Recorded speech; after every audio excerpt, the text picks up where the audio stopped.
Hello and welcome back to the channel. Today we are going over 10 new infinite or instant win combos with Bloomburrow. These are combos that are in standard and modern and pioneer and commander and all sorts of formats.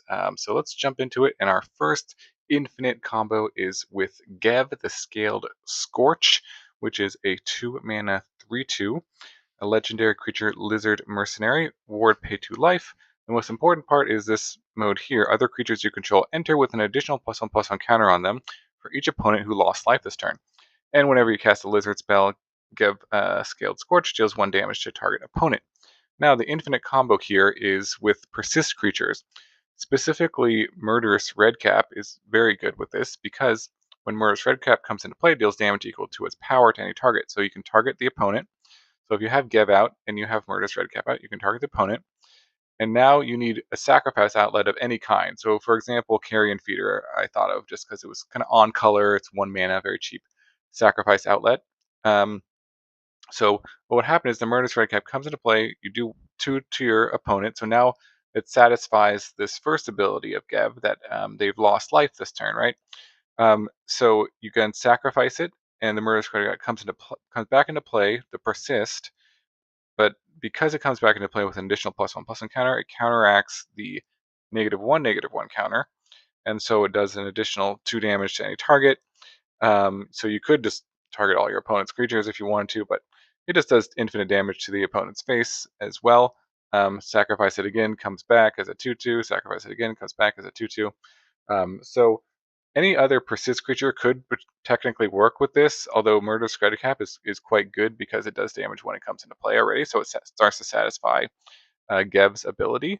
We've had, Murderous Redcap and other persist combos before with sacrifice outlets, but I thought this was a particularly good one because Gev by itself is a pretty playable card. Some of the other cards with combos like Melira aren't like all that great on their own. Gev is pretty good on its own as a 3/2 ward 2 and could work with other lizard synergies as well. Um, so maybe this is a deck in modern that could potentially run all these cards, and sort of each piece is pretty good on its own. So yeah, something to consider for infinite damage with Gev. Okay, number 2, we've got the Reptilian Recruiter, which is a 5 mana lizard warrior. So we're in our lizard era right now. It's got trample and it's a 4/2.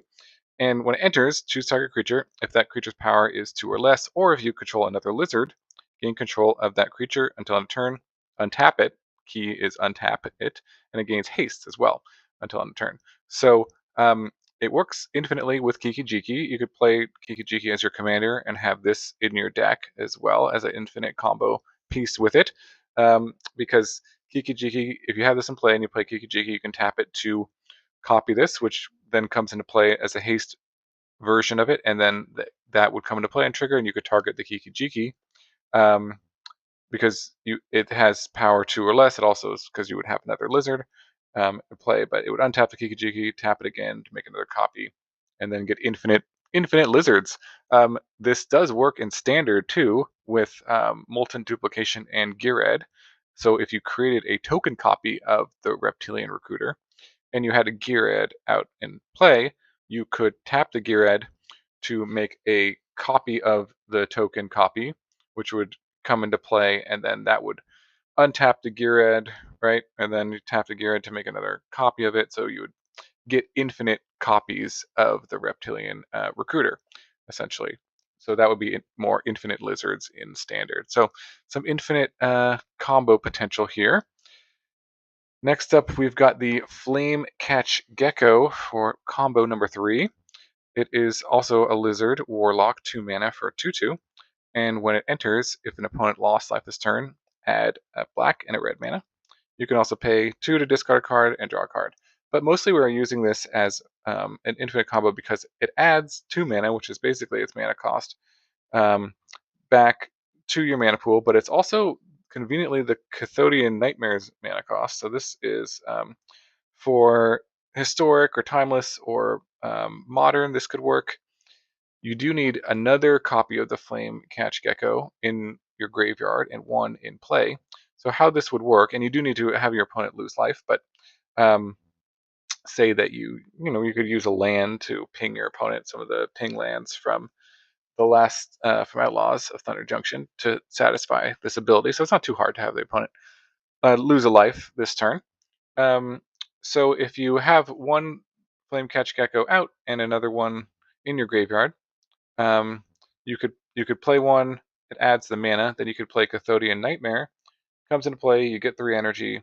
You'd pay 2 of the energy uh, to sacrifice one of the Flame Catch Geckos. Return the other one to play. Right. It would return the Cathodian Nightmare to your hand, but then you'd get 2 mana, the black and the red mana, because it comes into play, and then you could cast the Cathodian Nightmare again, right? And then sacrifice it, um, do the same thing, switch the Gecko and play with the one in the graveyard, get the mana, recast the Nightmare, and go infinite. So what this does is it creates infinite enter the battlefield triggers or creature dying triggers. It also creates infinite storm because you're casting the Cathodian Nightmare over and over again. The cheapest thing I thought that you could use as a sort of payoff for this is Alter the Brood, because any permanent that enters, you could mill your opponent. So you could just um, mill your opponent easily. So you could get this off on, I think, potentially turn 3 if you want turn 1. Alter the Brood, turn 2, play a Gecko.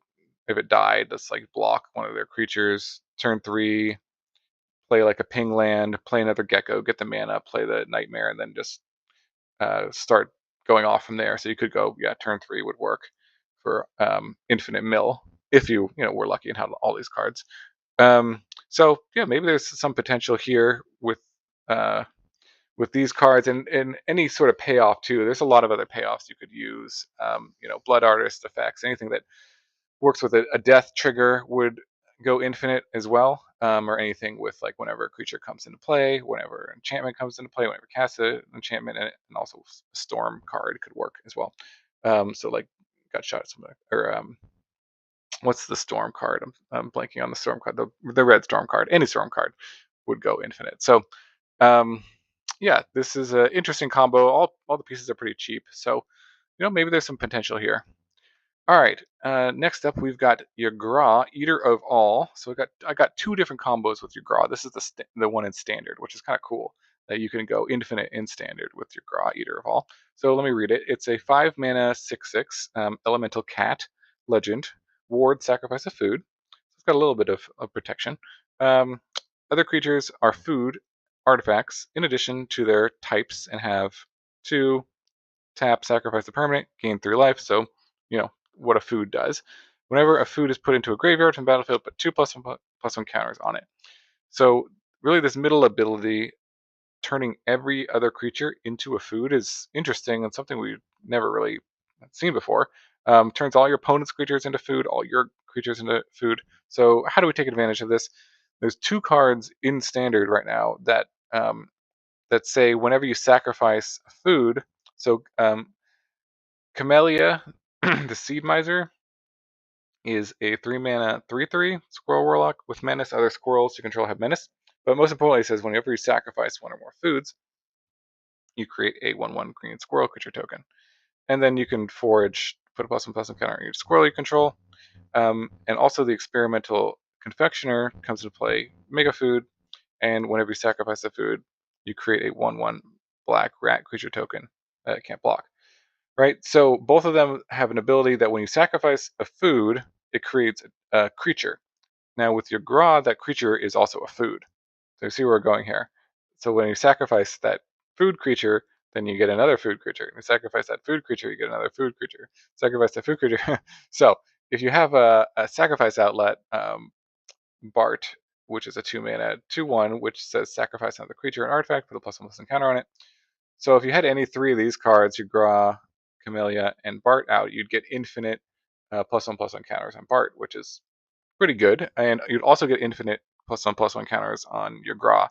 So infinite power and toughness. Now, if you threw in something that counted when like an artifact comes into play or dies or a creature dies, like the Elias Core, that would just ping your opponent, so you wouldn't even have to attack if they had blockers or something like that.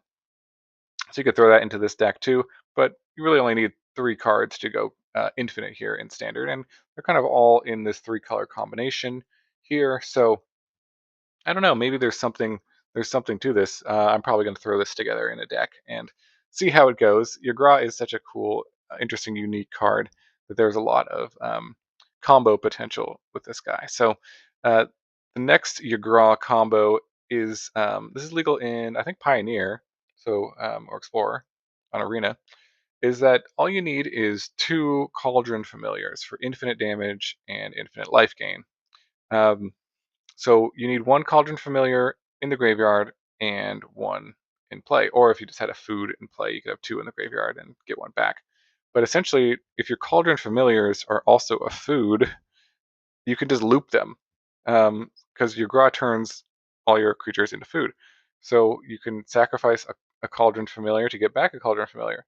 You can sacrifice that Cauldron Familiar to get back your Cauldron Familiar. So just basically looping them from your graveyard into play, back to your graveyard to your play, and you get infinite of the first ability of the Cauldron Familiar, which is to deal 1 damage to your opponent and gain 1 life. So you'll get infinite damage, infinite life gain. I mean, you'd probably kill them before you gain infinite life. But this basically instantly wins you the game, and it is a 3-card combo. One of them has to be in the grave, so that's pretty decent. I think this has a shot at maybe seeing some competitive play in Pioneer. Um, yeah, very cool combo here.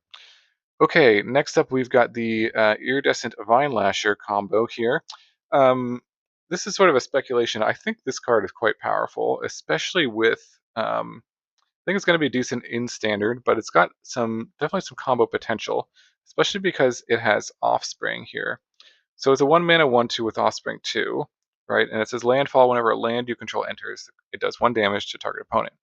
Um, so with anything like fetch lands, obviously this is pretty sweet. Um, but Scape Shift itself can generate a ton of landfall, and because itself can sort of offspring for 2, you can easily do about 20 damage on turn 4 with just those 2 cards, right? Anything else that sort of works with landfall could be good, but I just think Escape Shift might just be the easiest thing to do, right? Because if you go turn 3, offspring this thing, so now you have 2 of them, right? The next turn, if you had a fetch land, that's fine. So every fetch land you play would then do 4 damage, right, to your opponent. Um, or if you just had a regular land and you attacked with the 2 tokens, that would be 4 damage that you're doing on that turn. Then, because you have 4 lands, you scape shift, you sacrifice all 4 of them, right?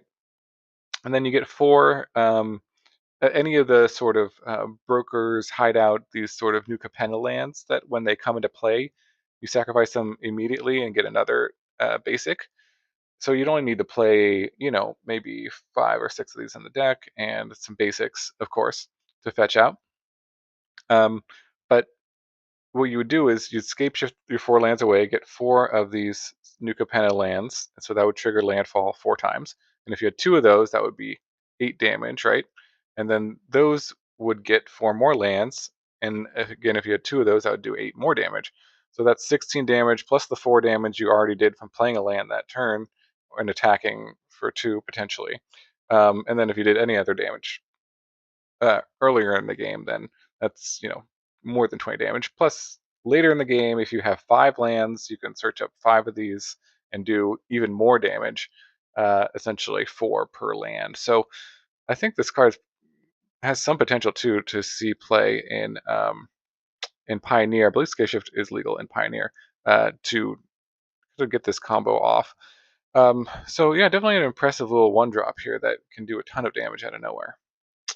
Okay, next up we've got the Dragonhawk Faith's Tempest, which is a 5 mana 5/5 flying legendary creature bird dragon with flying, and when it enters or attacks, exile top X cards of your library. X is the number of creatures you control with power 4 or greater.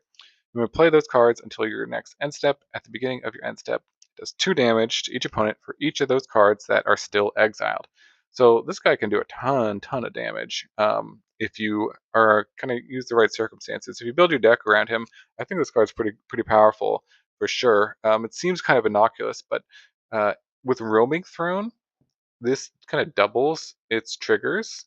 And I was thinking of using this in a push-pull sort of reanimator deck, or maybe just, you could play mono red here, any sort of red deck. But like, for example, if you play the Roaming Throne and let's say they killed it on turn 4, and you played this guy, you got a trigger, maybe you did 2 damage to them. Let's say they killed that, and then you played pull. You get back both of these cards. Now, what would happen if you had both of these is that the roaming throne you'd name dragon or bird, right? It would double the trigger though. The trigger is already exiling 2, assuming you don't have any other creatures. If you did have another creature with 4 power, it would be even more. But uh, assuming you don't have any other creatures, that's going to be 2 triggers of 2, right?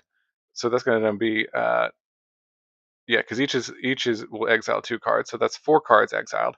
They'd have haste, so you could attack with both of them, and that's going to do that again. So it's going to exile 4 more cards. So it's 8 cards total exiled in that turn, right? You're going to attack for 9, and then 8 times 2 is going to do 16. So 16 plus 9, more than 20 damage just from that attack right there from those 2 cards. So that's assuming you haven't done any other damage or there's no other creatures with power 4 or greater in play. So kind of cool that they all kind of curve together. The roaming throne on 4, the hawk on 5, and then push pull on 6. You could sort of do a mana acceleration on turn 2 to kind of get that out earlier, but I definitely think this card has a lot of potential in sort of a push pull reanimator strategy, and probably just like big red green creature deck perhaps. But yeah, that's sort of the big combo I'm thinking about with this guy.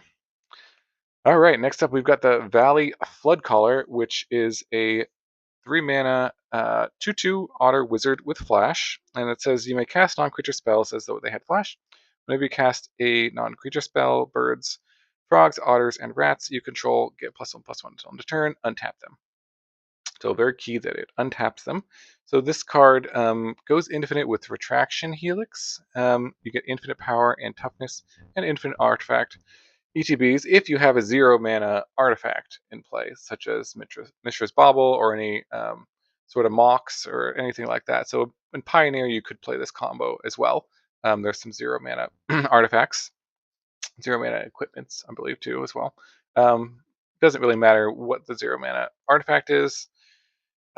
So you could just sort of end a turn, play this guy on turn 3. If they tapped out, then on your turn, just Retraction Helix on this, and then if you have a Mishra's Bauble in play, you just play a Mishra's Bauble. You tap it, so now it has the ability to tap to return a non-land permanent to its owner's hand. You return the 0 mana artifact, play it, and then it triggers its last ability that says whenever you cast a non-creature spell, you untap it, and it gets +1/+1.